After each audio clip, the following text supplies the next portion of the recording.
Hello दोस्तों, स्वागत करता हूं मैं वाईकेटी गंधार आपके अपने ब्यूटीफुल से चैनल फिजिक्स विद वाईकेटी पा। तो बिलियन चैप्टर की आगे की वीडियो में हम पढ़ेंगे अणुसंख्यक गुणधर्म। हमने राल्ट लॉ कवर कर लिया, हमने हेनरी लॉ कवर कर लिया, हमने सामता के टर्म्सों को भी कवर कर लिया। तो अब हमारा नया टॉपिक स्टार्ट होता है अणुसंख्यक गुणधर्म। अणुसंख्यक गुणधर्म यानी कि कॉलिगेटिव प्रॉपर्टीज़। तो हम कॉलिगेटिव प्रॉपर्टीज़ के बारे में अध्ययन करने वाले हैं इस वीडियो में कि कॉलिगेटिव प्रॉपर्टी क्या होती हैं। ओके, तो उन सभी के बारे में हम अध्ययन करेंगे पूरी तरीके से कि कॉलिगेटिव प्रॉपर्टी क्या होती हैं। चलिए स्टार्ट करते हैं हम कॉलिगेटिव प्रॉपर्टीज़। तो चलिए स्टार्ट कीजिए colligative properties. Okay, colligative property यानी कि अणुसंख्यक गुणधर्म। अणुसंख्यक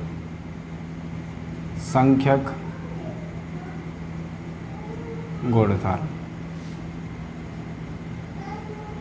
अणुसंख्यक गुणधर्म यानी कि कॉलिगेटिव प्रॉपर्टीज। इंग्लिश में कहते हैं कॉलिगेटिव प्रॉपर्टी, हिंदी में अणुसंख्यक गुणधर्म। ओके, अणुसंख्यक गुणधर्म। तो हम इन्हें सीखेंगे कि अणुसंख्यक गुणधर्म क्या होते हैं।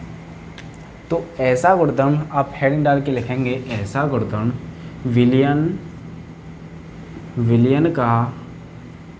विलियन का एक ऐसा गुण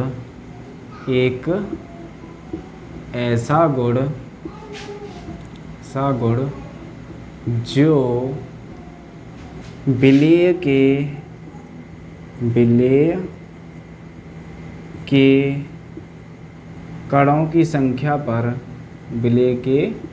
कणों की संख्या पर निर्भर करता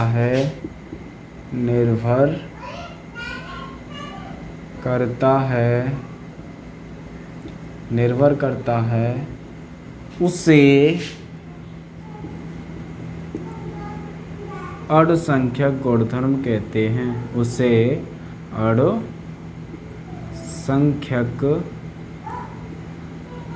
गुणधर्म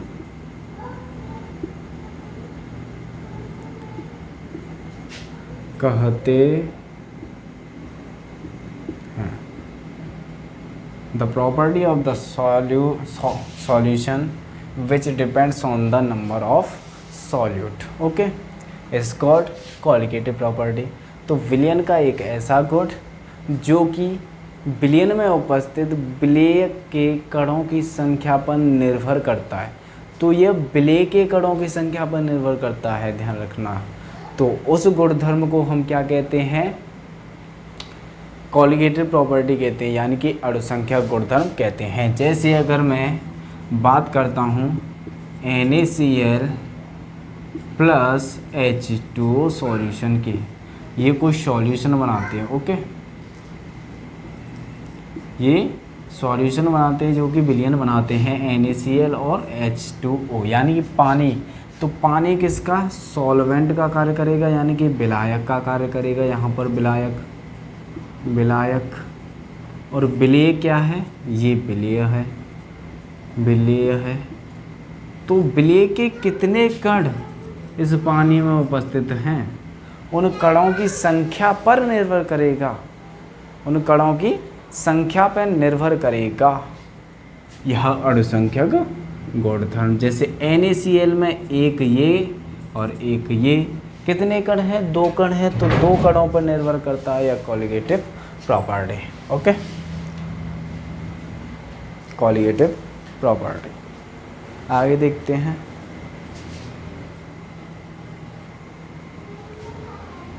तो चलिए इसे मिटा देते हैं।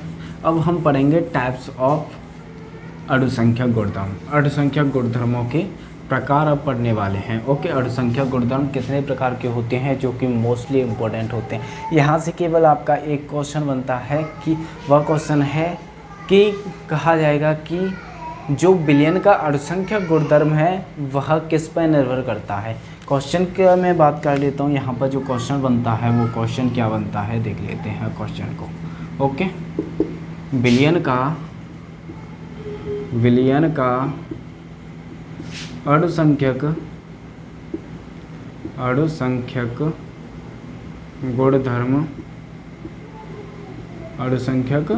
गुणधर्म निर्भर करता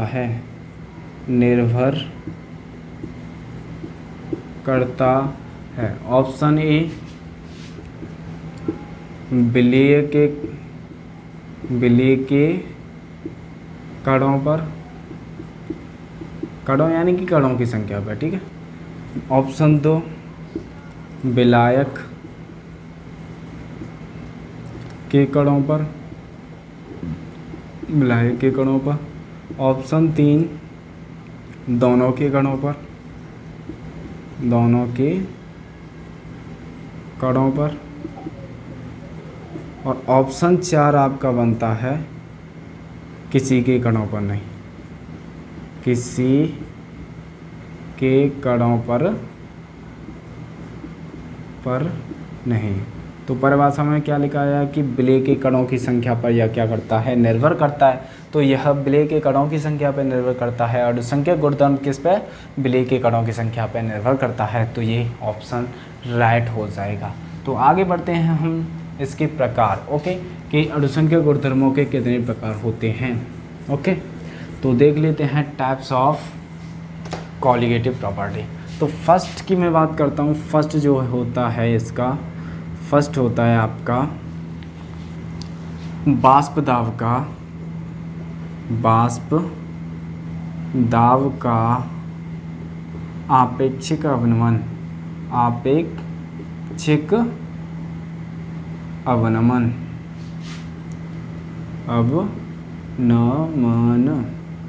ओके। तो वाष्प दाब का आपेक्षिक अवनमन फर्स्ट है। दूसरा आता है आपका क्वथनांक में उन्नयन,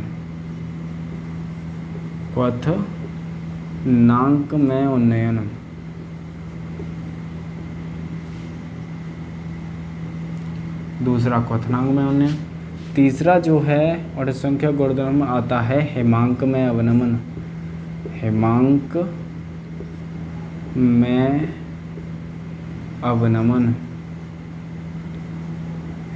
में अवनमन। जो चौथा गुणधर्म आता है, चौथा गुणधर्म वह होता है आपका परासरण दाब। क्या,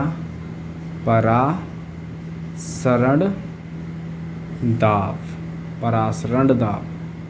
ओके, तो ये डिपेंड करते किस प्रकार हैं, यह किस प्रकार डिपेंड करते हैं बता देते हैं कि कणों पर किस प्रकार डिपेंड करते हैं। यहाँ से एक क्वेश्चन जो पूछा जाता है टेक मार्क में, अगर यहाँ से कोई क्वेश्चन पूछा गया तो यहीं से पूछा जाएगा डेफिनेटली, 100% गारंटी के साथ है कि यहीं से वह क्वेश्चन आपको पूछा जाएगा। तो वह कणों पर निर्भर करते हैं यह।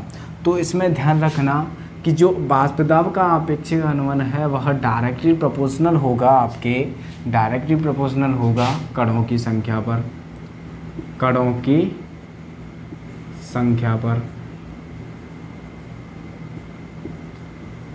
की संख्या को मैं कह रहा हूँ n। ओके, आगे n बनाता चलूँगा। जो क्वथनांक में आपका उन्नयन होगा वह भी किसके प्रोपोर्शनल होगा, कणों की संख्या n पर।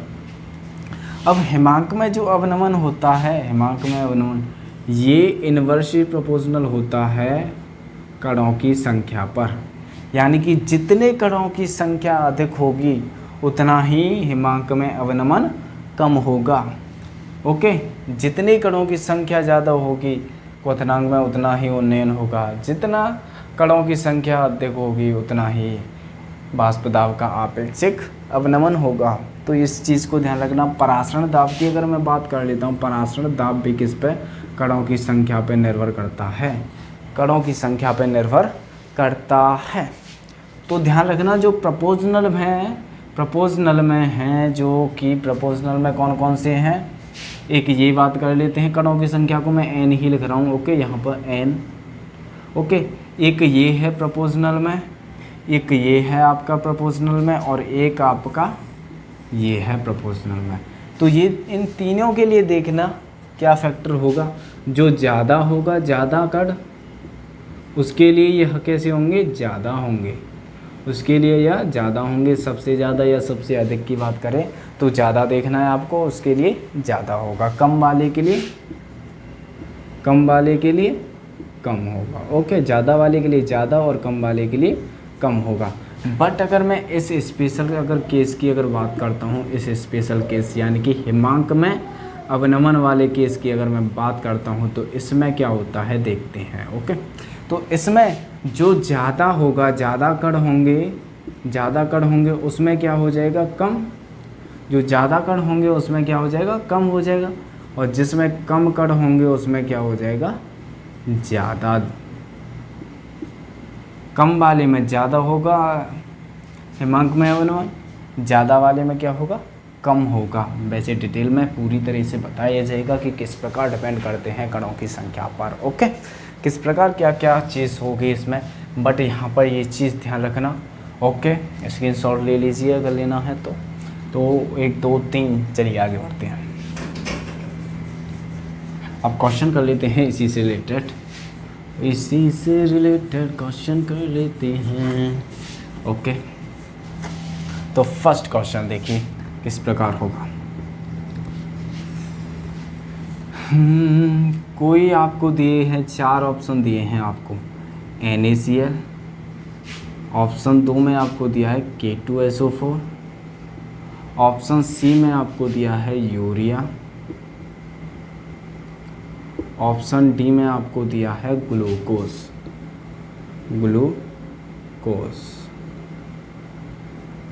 4 ऑप्शन दिए हैं। ऑप्शन ए में NaCl, ऑप्शन बी में K2SO4, ऑप्शन सी में यूरिया, ऑप्शन डी में आपको ग्लूकोज दिया है। तो फर्स्ट क्वेश्चन है हमारा, क्वेश्चन फर्स्ट है वाष्प दाब में आपेक्षिक अवनमन।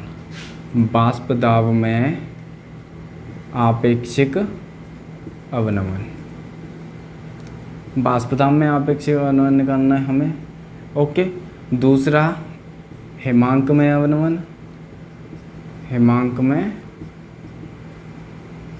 अवनमन, और तीसरा देखना है परासरण दाब, और चौथा हमें बताना है, चौथा रह गया हमारा क्वथनांक में उन्नयन।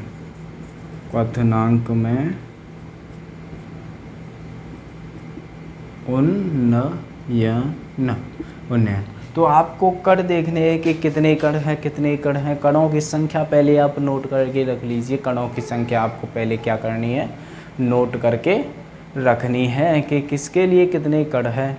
ओके, मैं NaCl के यहाँ पर देखते हैं। ओके, यहाँ पर देख लेते हैं NaCl। जैसे NaCl है तो एक कण Na का, ओके, एक Cl का कितना कण है, एक है, 1 + 1 मिल के 2 हुआ। ओके, 1 + 1 मिल के 2 हुआ। अगर मैं देखता हूँ K2SO4 के लिए, ये 2 कण किसके हैं, K2 के हैं, कितने 2। SO4 के कितने कण हैं, 1, तो 2 और 1 3। तो कणों की संख्या ज़्यादा कौन सी है, 3, संख्या कम कौन सी है, 2। ओके, तो हिमांक को छोड़कर बाकी तीनों के लिए ज़्यादा के लिए ज़्यादा, कम के लिए कम, ज़्यादा के लिए ज़्यादा, कम के लिए कम। अब ये हिमांक को छोड़ देते हैं। तो ज़्यादा पूछे तो ज़्यादा किसका होगा। ओके, ज़्यादा किसका होगा, यहाँ पर लिख देते हैं हम कम, कि कम किसका होगा। तो ज़्यादा, अब ज़्यादा किसके लिए, K2SO4 के लिए। देखिए कणों की संख्या 3 है, 3 किसके लिए, ज़्यादा K2SO4 के लिए। तो इसमें क्या हो जाएगा K2SO4, इसमें क्या हो जाएगा NaCl। इसी प्रकार इनमें होगा K2SO4, इसमें क्या हो जाएगा NaCl।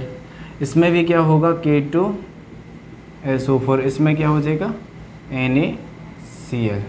इसकी अगर मैं बात करूं हिमांक में अवनमन की, तो इसमें हो जाता है उल्टा, कम के लिए ज़्यादा, ज़्यादा के लिए कम। यानी कि NaCl के लिए इसमें ज़्यादा हो जाएगा और K2SO4 के लिए इसमें कम हो जाएगा। तो इस प्रकार करते हैं इन क्वेश्चन को, जो भी क्वेश्चन आए इस प्रकार सॉल्व करते हैं। हाँ, बट इनमें इन दोनों क्लूज़ को आप ध्यान रखिए, जहाँ भी यूरिया आए उसे आपको ख़त्म कर देना है, जहाँ भी ग्लूकोज आए उसे भी आपको ख़त्म कर देना है, क्योंकि इसमें इसमें क्या पाया जाता है, कण नहीं पाए जाते हैं, ये पूरी एक स्ट्रक्चर के रूप में ही पाया जाता है। जो ग्लूकोज है, यूरिया है, कणों के रूप में, इस प्रकार NaCl या फिर आयन ये नहीं देते हैं। यूरिया, ग्लूकोज, माल्टोज, फ्रक्टोज, ये सभी अगर कोई सा भी वर्ण अगर दे रखा हो तो ये क्या है, आयन नहीं देते हैं, यानी कि ये इनमें कण नहीं होते हैं, ये समझ लीजिए सीधी भाषा में। ओके, तो यहाँ से ये था हमारा फर्स्ट, जो इसके टाइप्स से क्वेश्चन पूछा जाता है, यहीं से फर्स्ट आपका क्वेश्चन मैंने क्लियर करा दिया। ओके, तो आगे की तरफ बढ़ते हैं। अब सबसे पहली हेडिंग जो कि आने वाली है मोस्ट इम्पोर्टेंट आपकी हेडिंग आने वाली है वाष्प दाब का आपेक्षिक अवनमन। ओके, तो सबसे पहले आप हेडिंग डालेंगे वाष्प दाब का आपेक्षिक अवनमन। यहाँ से स्टार्ट करते हैं। वाष्प दाब का आपेक्षिक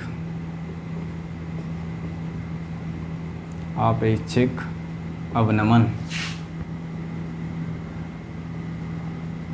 वाष्प दाब का आपेक्षिक अवनमन, ये हेडिंग बना लेनी है, इसके अंदर लिखेंगे जब किसी, तो हमें इसमें करना क्या होता है पहले ये बता देता हूँ।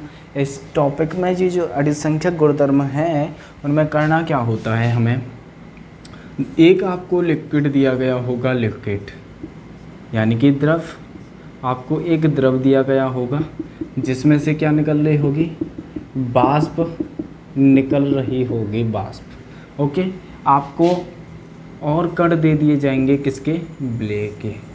तो ये कैसे हैं, अवाष्पशील हैं, अवाष्पशील ब्ले आपको दे दिया जाएगा, अवाष्पशील, जिसमें से कोई भी वाष्प नहीं निकल रही होगी। ये आपको द्रव दे दिया है, ये अवाष्पशील पदार्थ दे दिया है। जब इसे इसमें मिलाएंगे तब क्या कंडीशन बनेंगी ये आपको देखना है। ओके, तो सबसे पहले वाष्प दाब का आपेक्षिक अवनमन। ओके, वाष्प दाब का आपेक्षिक अवनमन इसमें देख लेते हैं। तो इसमें आप नोट करेंगे जब किसी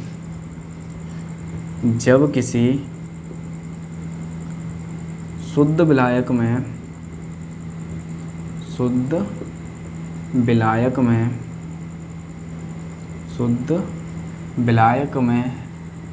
अवाष्पशील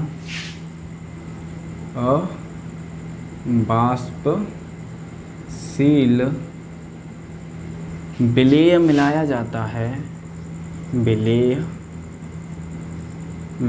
जाता है, मिलाया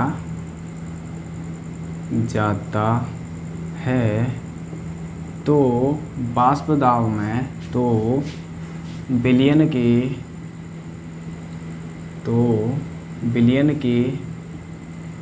वाष्प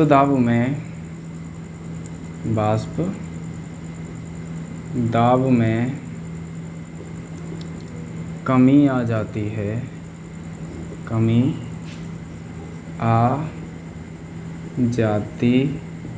है, जिसे वाष्प दाब में अवनमन,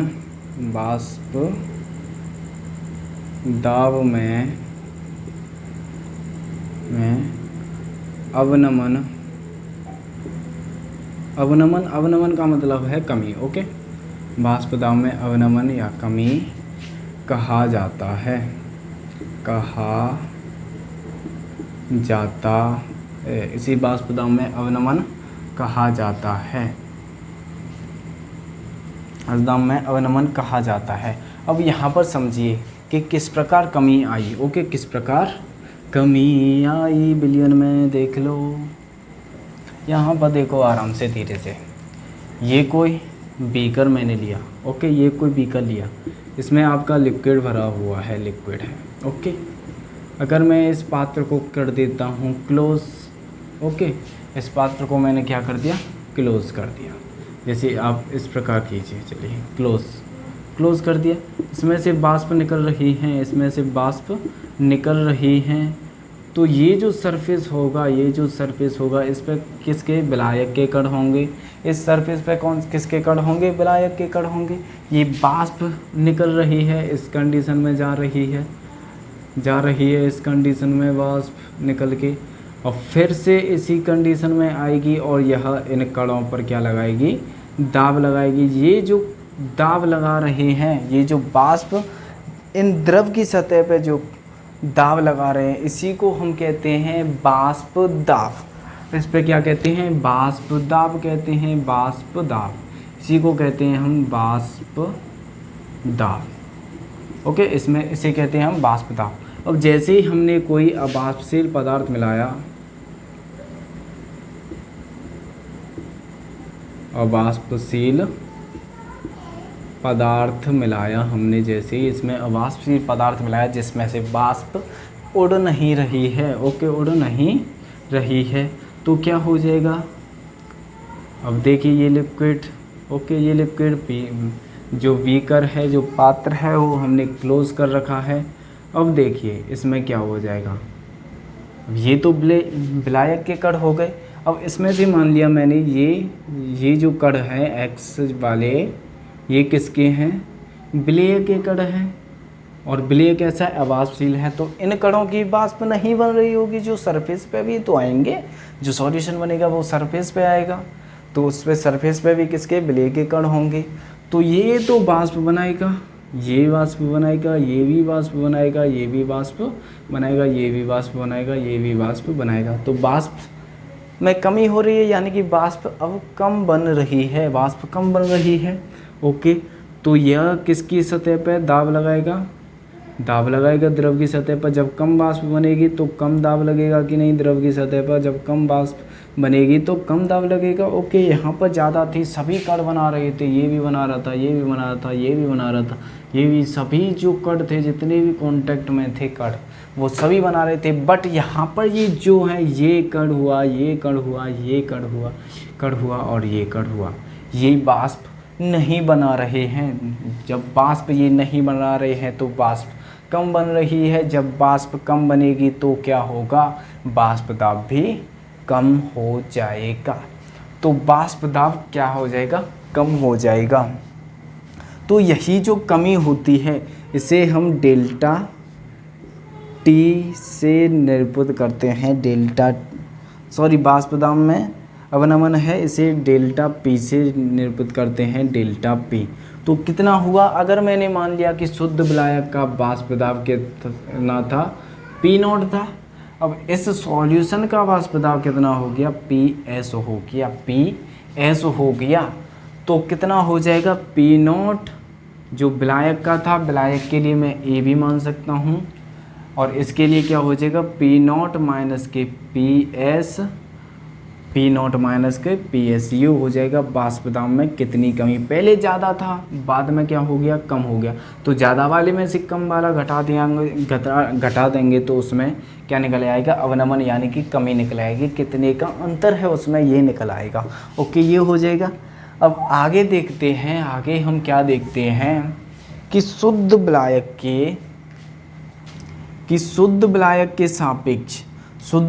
के सापेक्ष उसके वाष्प दाब में कितनी कमी हुई है। शुद्ध विलायक के सापेक्ष उसके विलायक के वाष्प दाब में कितनी कमी हुई है, इसी को कहा जाता है वाष्प दाब का आपेक्षिक अवनमन। ओके, तो लिखेंगे शुद्ध विलायक के, शुद्ध या फिर वाष्प दाब के, या फिर ऐसे लिख लीजिए, शुद्ध विलायक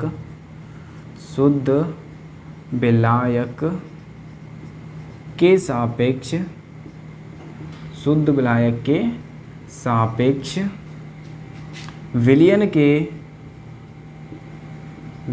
के वाष्प दाब में, विलयन के वाष्प दाब में हुई कमी को वाष्प दाब का आपेक्षिक अवनमन कहते हैं। वाष्प दाब का आपेक्षिक अवनमन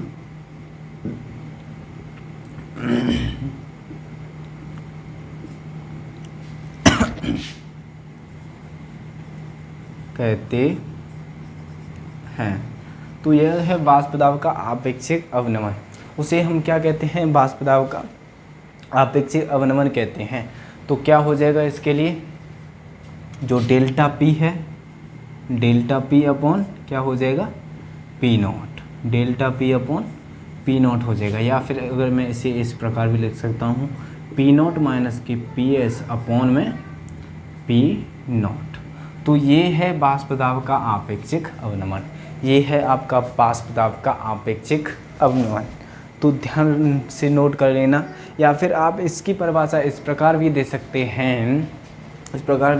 हैं, कि वाष्प दाब में अवनमन तथा विलायक के शुद्ध अवस्था में वाष्प दाब के अनुपात को वाष्प दाब का आपेक्षिक अवनमन कहते हैं। बट ये अच्छी परिभाषा है, इसे आप नोट कर लीजिए। ओके, तो ये थी आपका वाष्प दाब में आपेक्षिक अवनमन किस प्रकार होता है। अब इस वाष्प दाब की आपेक्षिक अवनमन ये निकाला किसने? उस वैज्ञानिक का नाम था राउल्ट। तो राउल्ट का नेम आता है इस वाष्प दाब आपेक्षिक अवनमन के लिए। तो वाष्प दाब आपेक्षिक अवनमन के लिए राउल्ट का नेम, या फिर वाष्प दाब आपेक्षिक अवनमन के लिए राउल्ट का नेम, या फिर एक इस प्रकार भी पूछा जाता है कि तनु विलयनों के राउल्ट का नेम क्या है? तनु विलयनों के लिए राउल्ट का नेम। तो राउल्ट ने क्या बताया? राउल्ट का नेम अब लिखेंगे इसमें, राउल्ट नेम। ओके, राउल्ट का name, Raoult's law. Okay, Raoult का नेम। तो राउल्ट का नेम, राउल्ट ने क्या बताया? इस नेम, अब इसमें लिखेंगे इसने क्या बताया कि क्या होता है राउल्ट का नेम। ओके, राउल्ट का नेम क्या होता है? तो इसके अनुसार लिखेंगे आप इसमें नोट करके लिखेंगे, इस नियमानुसार,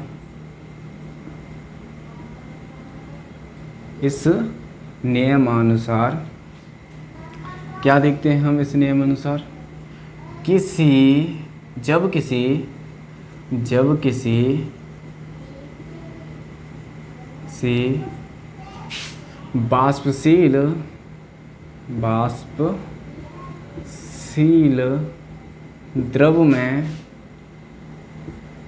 द्रव या फिर विलायक कीजिए यहाँ पर, वाष्पशील विलायक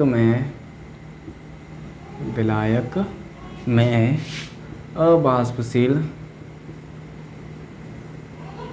अवाष्पशील विलेय मिलाया जाता है। वाष्पशील विलेय मिलाया जाता है तो वाष्प दाब का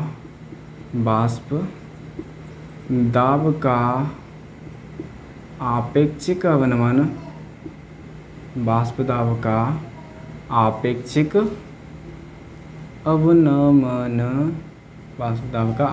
अवनमन विलायक के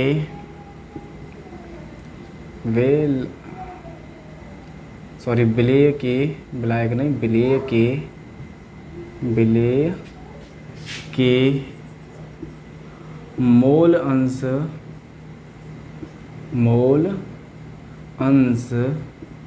के बराबर होता है, जो विलायक की विलयन की वाष्प दाब का आपेक्षिक अवनमन है, यानी कि P not minus P S upon P not, minus P S upon P not किसके बराबर होता है? विलेय के मोल अंश चाई बी के बराबर होता है। चाई बी के क्या होता है? बराबर होता है।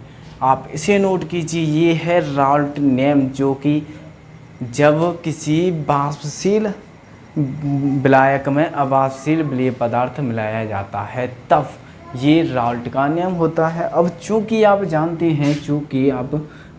हैं कि एक्स बी जो मूल अंश हैं विलेय के क्या होता है, एन बी विलेय के मूलों की संख्या बट्टे विलेय प्लस विलायक के मूलों की संख्या।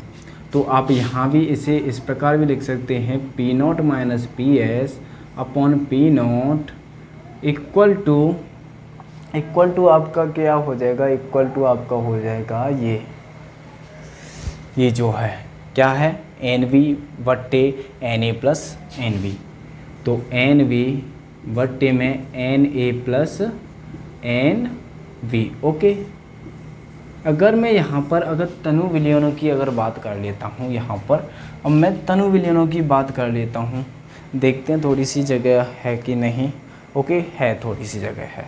ओके, तो यहाँ पर देख लेते हैं आगे की तरफ तनु विलयनों के लिए। तनु ये है राल्ट ने यहाँ पर छोड़ दिया। अगर तनु विलयनों की बात करें तो आगे बढ़ा देना, तनु विलयनों के लिए तो तनु विलयनों के लिए क्या हो जाएगा, जब तनु विलयन है यानी कि मोल जो है कम पड़ रहे होंगे, यानी कि विलायक की मात्रा उसमें क्या होगी, ज़्यादा होगा, यानी कि डाइल्यूट सॉल्यूशन होगा, विलेय कम मात्रा में मिलाया होगा।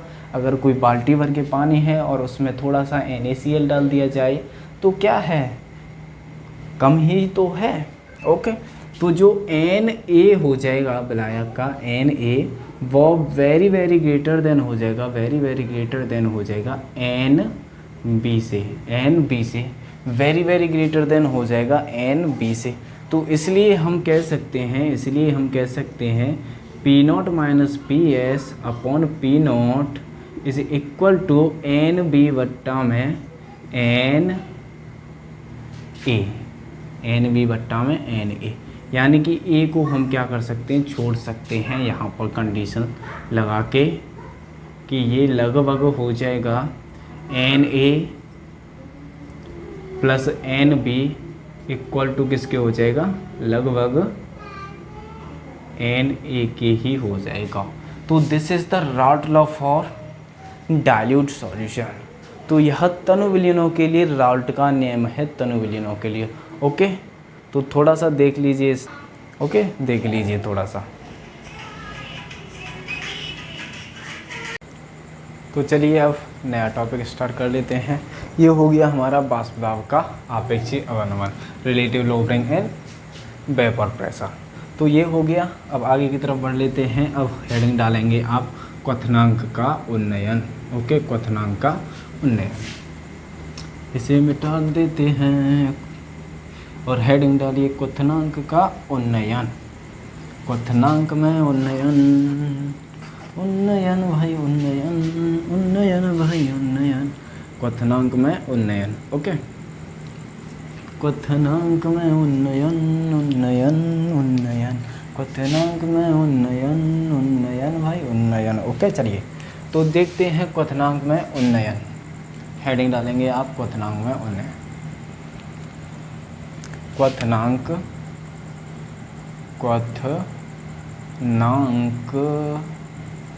में उन्नयन। तो आप इसके अंदर लिखेंगे, जब किसी शुद्ध विलायक में अवाष्पशील विलेय मिलाया जाता है तो विलयन के वाष्पता में कमी आ जाती है, जिससे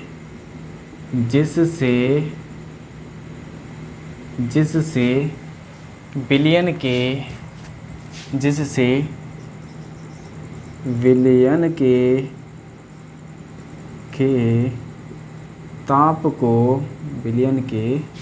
ताप को बढ़ाना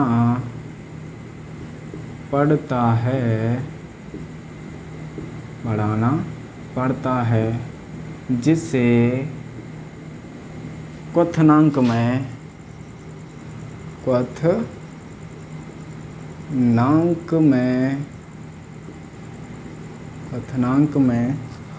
उन्नयन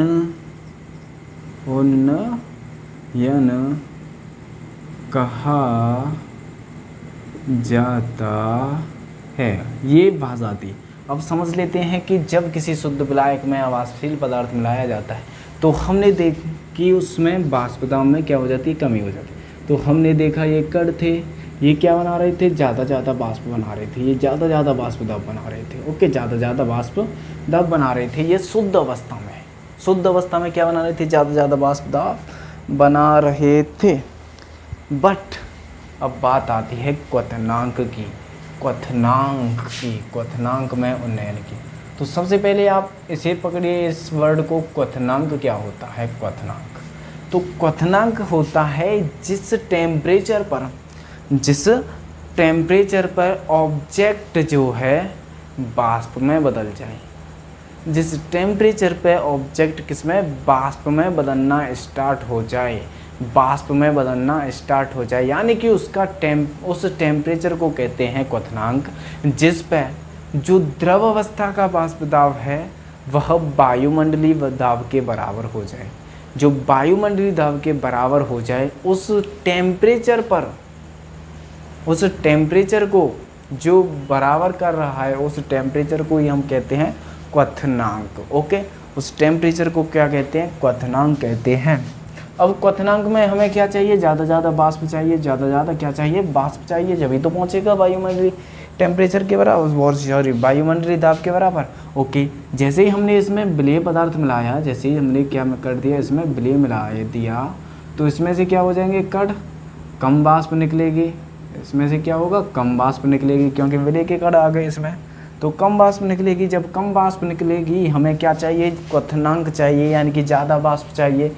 तो हमें क्या करना पड़ेगा, उसके टेम्परेचर को क्या करना पड़ेगा, बढ़ाना पड़ेगा। माना पहले कोई टेम्परेचर बी था, ओके, माना कोई टेम्परेचर पहले बी था, जैसे ग्राफ से समझते हैं। ओके, ग्राफ से समझते हैं, कोई टेम्परेचर बी था, ये इसकी हाईजेस्ट जो है वो है क्वथनांक, ये किसी का भी, ये कोई शुद्ध विलायक था, इसमें टेम्परेचर में हमने बढ़ाते गए और ये अपने मान तक पहुँच गया और ये क्वथनांक हो गया इसका। ओके, जैसे ही कोई विलेय पदार्थ बनाती है, वो क्या कर देता है, इसके क्वथनांक को डिक्रीज कर देता है, उसके वाष्प दाब को क्या कर देता है, डिक्रीज कर देता है, वाष्प दाब को क्या कर देता है, डिक्रीज कर देता है। तो वाष्प दाब डिक्रीज करने के लिए इसे क्या करना पड़ेगा, क्वथनांक को किसे क्या करना पड़ेगा, इसके क्वथनांक को बढ़ाना पड़ेगा। तो क्वथनांक बढ़ जाएगा यहाँ पर। तो ये पहले था, ओके, ये पहले था जो कि टीवी था, इस टेम्परेचर को कहते हैं टीवी, जो शुद्ध अवस्था में था। अब इसका क्या हो गया, यहाँ पर ये हो गया टी नॉट भी था, ये मान लिया हमने टी भी था। यहाँ से यहाँ के जो बीच का हुआ वो हो गया आपका delta T. Okay, delta T B ले सकते हैं, वॉल्यूम पॉइंट है क्योंकि क्वथनांक है, तो डेल्टा टी वी। तो यही है उन्नयन कि कितना बड़ा, टीवी से टीवी नॉट करना पड़ा, यानी कि डेल्टा टीवी आपको बढ़ाना पड़ा टेम्परेचर। तो क्वथनांक में उन्नयन आपका हो जाएगा delta TV is equal to कितना हो जाएगा, बड़ी वाली में से आपको छोटी वाली घटाना है, तो यहाँ से यहाँ तक का टेम्परेचर और ये यहाँ से यहाँ तक का टेम्परेचर माइनस कर देंगे, बड़ी वाली में से छोटी वाली। तो टीवी माइनस क्या हो जाएगा,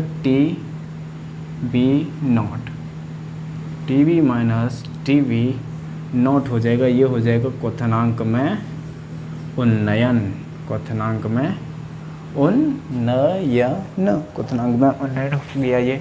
अभी ध्यान रखना, क्वथनांक में उन्नयन, क्वथनांक में उन्नयन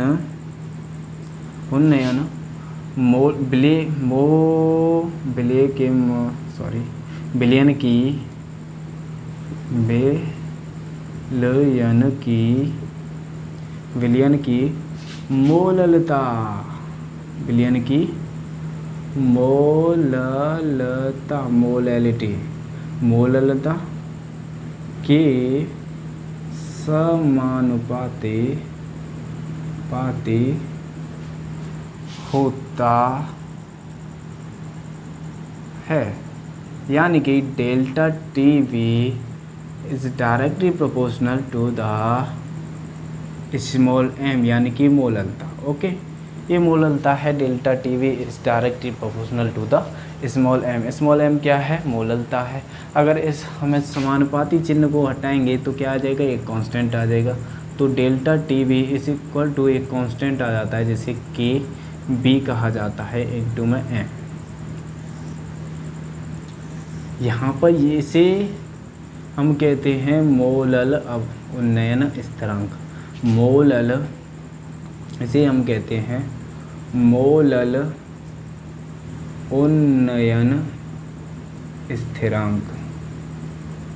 मोलल उन्नयन स्थिरांक, या फिर कहते हैं हम, या फिर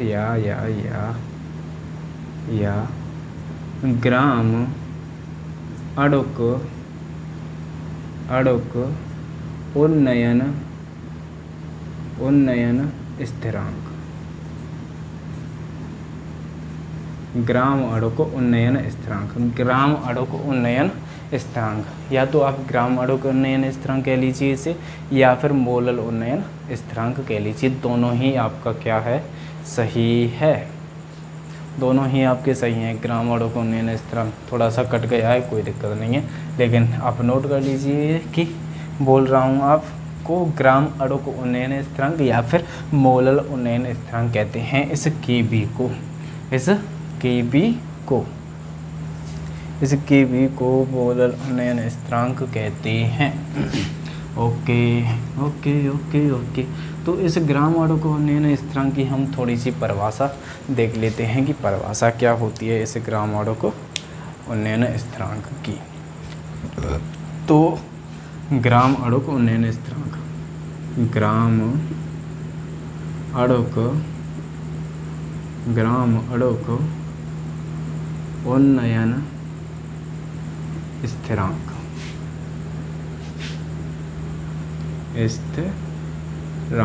ओके, ग्राम अड़ुक उन्नयन स्थिरांक। तो देख लेते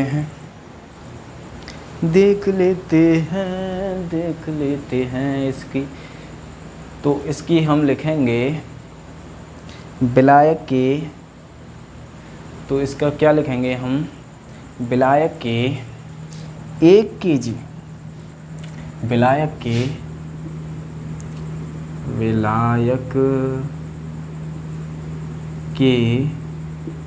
1 kg द्रव्यमान में उपस्थित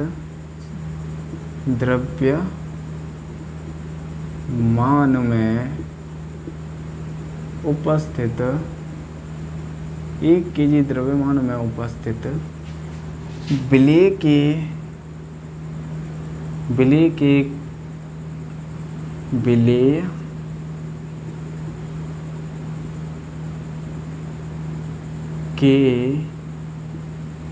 1 मोल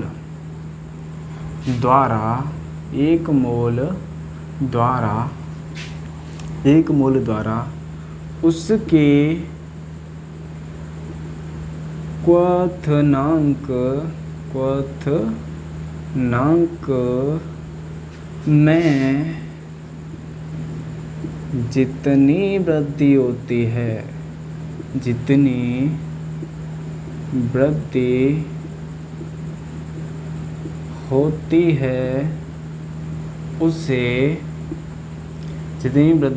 है उसे ग्राम अड़ुक